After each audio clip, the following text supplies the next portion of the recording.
JD Vance stepped out of the restaurant, his thoughts already drifting to the next meeting. It had been a long day. Meetings, handshakes, discussions about policy, and issues of importance that weighed on his shoulders. But what happened next? It was something he never expected. As he made his way down the sidewalk, the laughter caught his attention. At first, he thought it was just a group of people enjoying their evening, but then he heard it again. A voice, clearly mocking, the tone unmistakable. "Hey, isn't that JD Vance?" someone yelled from a nearby bench. Vance turned around, thinking he had misheard, but there it was again. Another voice, louder this time, laced with ridicule. "Yeah, it's him all right, the guy who wrote that book and now thinks he can run the country." Laughter rippled through the group. The mocking tones became sharper. A few more people chimed in, laughing at his expense. A few snickers, whispers about his past, his political stances, and how they all found it so ridiculous. Vance stood there for a moment, feeling the weight of their words. Public figures were used to this kind of attention, right? But still, it was different when you were actually the target. The frustration bubbled up, threatening to spill over. He could feel his heart rate rising. His first instinct was to snap back, to defend himself, to show these strangers just how wrong they were. The old JD would have reacted with sharp words and a comeback, shutting them down in an instant. But instead, something unexpected happened. Vance took a deep breath, letting the anger pass. He did not rush to defend himself or even respond to their jabs. Instead, he slowly walked over to the group, standing tall, not looking for confrontation but something else entirely. The group looked at him in surprise, sensing something different about his approach. "How's everyone doing tonight?" he asked, his voice steady but calm. For a moment there was silence. The mocking stopped, and the crowd shifted uncomfortably. No one expected this kind of response. Then JD Vance said something that would leave everyone stunned. The group of people who had been mocking JD Vance now stood in awkward silence. He wasn't angry. He wasn't defensive. He was calm, almost disarmingly so. JD Vance took a step forward, his posture relaxed, his gaze steady. The crowd watched him, unsure of what to expect next. "How's everyone doing tonight?" he repeated, this time with a slight smile. "I know I'm not the most popular guy around here, but I'm just out for a walk, same as you all." The group shifted uneasily, unsure of how to respond. Some people still looked uncomfortable, but there was a noticeable change in the atmosphere. The laughter had died down. The biting comments had ceased.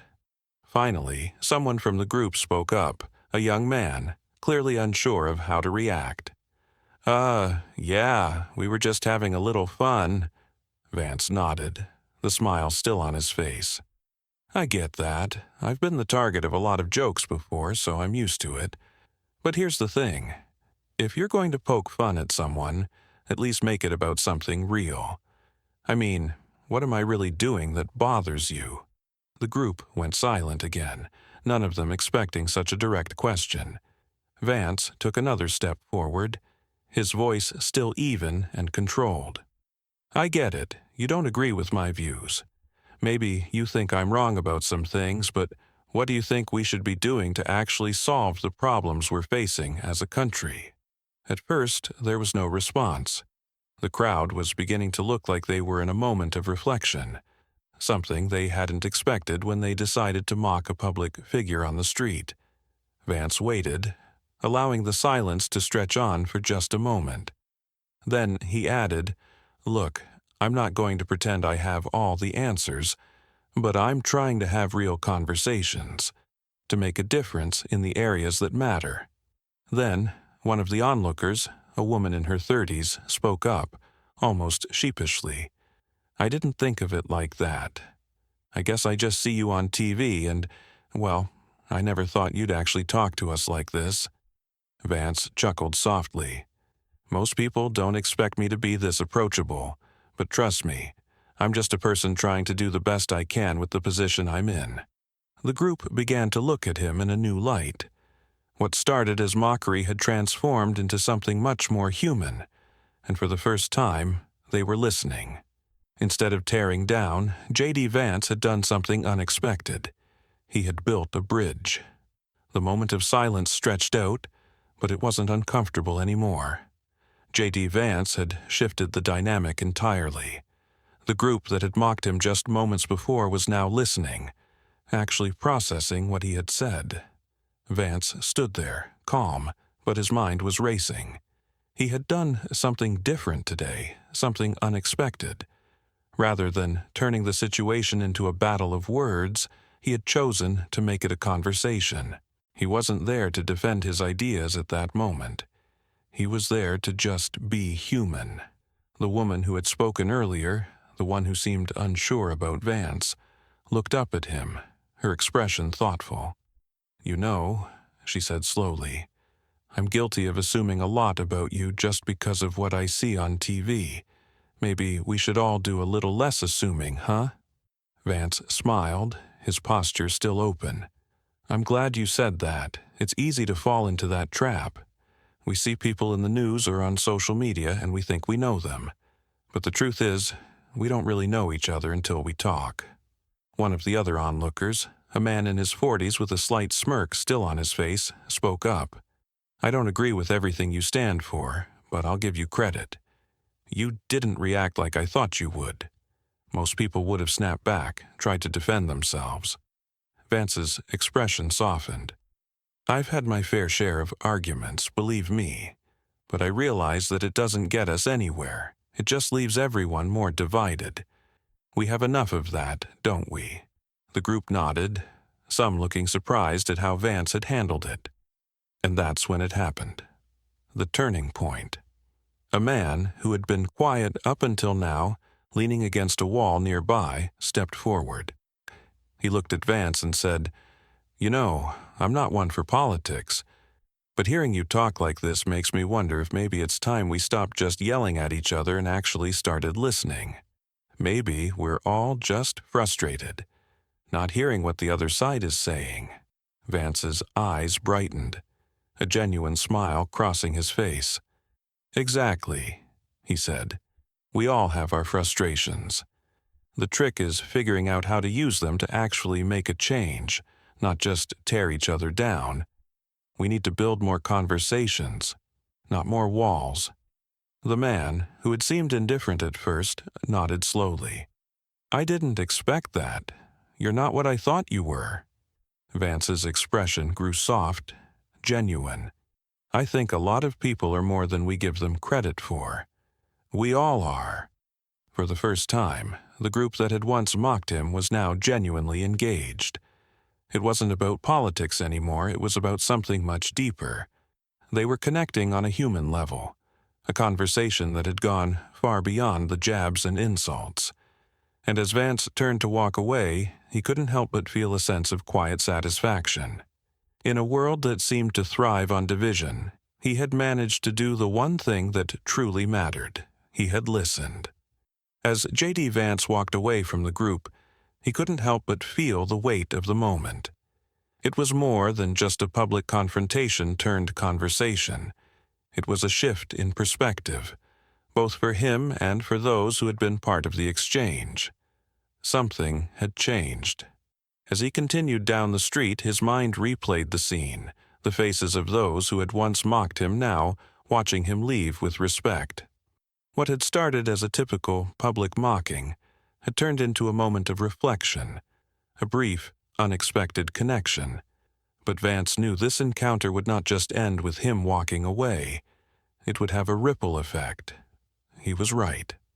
Back at the restaurant, the group began talking amongst themselves, their attitudes slowly shifting. They hadn't expected Vance to engage with them so calmly. They hadn't expected him to turn what could have been a heated confrontation into an actual conversation. One of the men, who had been laughing earlier, turned to the woman who had spoken up. "You know, he wasn't what I thought. I expected him to get angry, to get defensive, but he didn't. He kind of made me rethink my whole approach to this stuff." She nodded. "I know, right?" It was like he was human, not just some politician who's always on the defensive. He actually made a point. We're all frustrated, but yelling about it doesn't change anything. Another person, a young man in his 20s who had been quiet during the exchange, spoke up. I don't like everything JD Vance says, but maybe we all need to start having conversations like that. You know, without jumping straight to insults. Their discussion grew quieter, more reflective. The mocking that had started the conversation had slowly faded, replaced by something more meaningful. Meanwhile, Vance had returned to his car, but his thoughts were still with the group. There was something in the way they had shifted from mockery to consideration, and it made him wonder how many other moments like this could be turned around if people just took a step back and listened. Later that evening, the conversation continued online. Videos and tweets began to emerge, discussing the unexpected turn of events. Many people were still mocking Vance, of course, but more and more were commenting about his calm demeanor and the way he had refused to engage in the usual political battle. Some Twitter threads began asking the question, could we all do more to engage with each other like this? I saw JD Vance get mocked in public today. What he did next made me think. Maybe we've all been too quick to judge without listening first, one tweet read. Another, no matter your politics, this was a reminder that conversations matter more than arguments. The ripple continued. In the days that followed, stories began to emerge of people choosing calm over conflict. Conversations that might have been heated instead turned into opportunities for understanding. What started as a moment of mockery had somehow sparked something bigger. For JD Vance, it was a quiet victory. He hadn't won the crowd. He hadn't changed minds in an instant. But he had done something more powerful. He had shown that the power of a moment, of simply listening, could go far beyond politics and ideology. In the days that followed, JD Vance found himself reflecting on that unexpected moment. What had started as a public mockery turned into something far more profound. He had walked away from the encounter feeling a sense of calm, a quiet confidence in his ability to handle the pressures of public scrutiny. But what struck him most was the shift in the conversations that followed.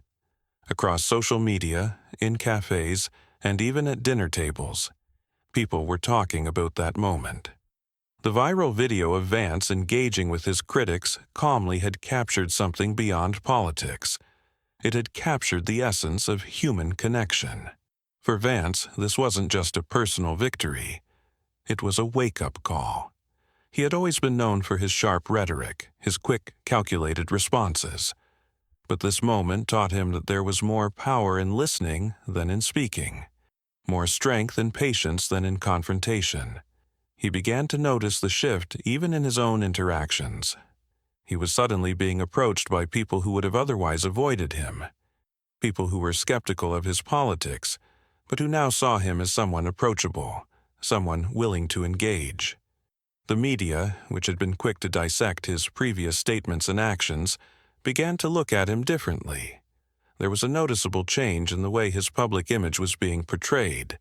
The headline that originally would have read, JD Vance faces public mocking, now read, JD Vance turns public mocking into opportunity for dialogue. People began to see him as someone who wasn't just a political figure. He was now a human being, capable of listening and having real conversations. It wasn't just about what he said anymore. It was about how he engaged with people and treated them as equals, despite their differing opinions. The impact wasn't immediate, of course. It wasn't as though everyone who had mocked him suddenly became his supporter. But the tone of the conversation began to change. Vance found himself being invited to more open forums, to events where people were eager to engage him in thoughtful discussions, instead of hurling insults or expecting him to respond with political talking points. Over time, Vance started to realize that this moment, this brief encounter with a group of strangers, had done more for his public image than any policy speech or political maneuver ever could. It wasn't about winning votes, it wasn't about winning debates, it was about connecting. And for the first time in a long while, he found himself wondering if real conversations might be the key to making a difference. That day on the street had changed him, yes, but it also had the power to change the way people interacted with each other, especially in a time when division seemed to be the norm. If one small moment of empathy could spark such a shift, he began to believe that maybe, just maybe, the world could handle a little more listening and a little less shouting. For JD Vance, this wasn't the end, it was just the beginning. As the weeks passed, JD Vance began to reflect on the lasting impact that single, unexpected moment had on his public life. What had initially seemed like just a brief encounter in the middle of the street, where he was mocked and ridiculed, had become a turning point for him, both personally and professionally. He had thought about the way people responded to his calm demeanor, his willingness to engage without defending himself aggressively. It had created a narrative shift, one he hadn't anticipated but now recognized as powerful. The ripple effect didn't just stop with those in the crowd or those watching the video. It extended to his relationships with colleagues, his work in politics, and even his approach to communication with the public. He realized that in an age of heightened political tension and division, his ability to engage thoughtfully and respectfully could set him apart. It wasn't enough to just be right or argue well. The way he communicated and treated others was becoming just as important. In interviews that followed, Vance began to speak less about his positions in terms of policy and more about his approach to dialogue. He started advocating for more civil discourse, for people to find common ground, even if they didn't agree on everything. In fact, he began to champion listening over speaking, believing it was the key to real progress. He frequently referred to that day when the mocking turned into a conversation, and it was clear that this experience had reshaped his mindset. His political career, once marked by sharp divides and confrontations, started to take on a more collaborative tone. He worked on legislation that encouraged dialogue, bipartisan efforts, and even civic engagement programs aimed at encouraging communities to have honest discussions about difficult issues. He didn't just want to be known as a politician who could speak well. He wanted to be remembered as someone who helped people find ways to talk to each other despite their differences. As the months went on, his popularity surged, not from his political stances alone, but from the way he had become a symbol of a different kind of leadership. His demeanor, his message of unity, and his call for more respectful public discourse resonated deeply with a public that felt fatigued by constant division. His approval ratings, which had been relatively low, began to rise, as more people began to see him as a leader who was truly interested in creating meaningful change. What had started as a moment of mockery, a potential blow to his image, ended up being the spark that ignited a new chapter in JD Vance's life. It wasn't about avoiding conflict or always agreeing. It was about learning how to navigate conflict with dignity, to turn mockery into meaningful exchange, and to remind people that at the core of every disagreement was the potential for connection. For JD Vance, this moment was just the beginning of a long path, a path that would lead to a new kind of leadership, one where empathy, respect, and genuine conversation could truly make a difference. And for the public, they began to see him not just as a politician, but as someone who understood the power of human connection in a divided world. The impact of that single moment would continue to reverberate far beyond that street corner. It was a lesson not only for Vance, but for anyone willing to listen. What do you think? Was JD Vance's response to mockery a turning point in his career? Do you believe that showing calm and respect in the face of ridicule can change public perceptions? Or is it just another political tactic? Share your thoughts in the comments. We want to hear what you think. This moment showed how one act of humility can ripple through society and spark change. Do you think more leaders should adopt this approach to public discourse? Let's continue the conversation. If you found this story interesting, don't forget to like this post and subscribe for more stories on real moments of leadership and change. Turn on notifications so you never miss a powerful story like this again. Let's explore how a little empathy can go a long way in today's world.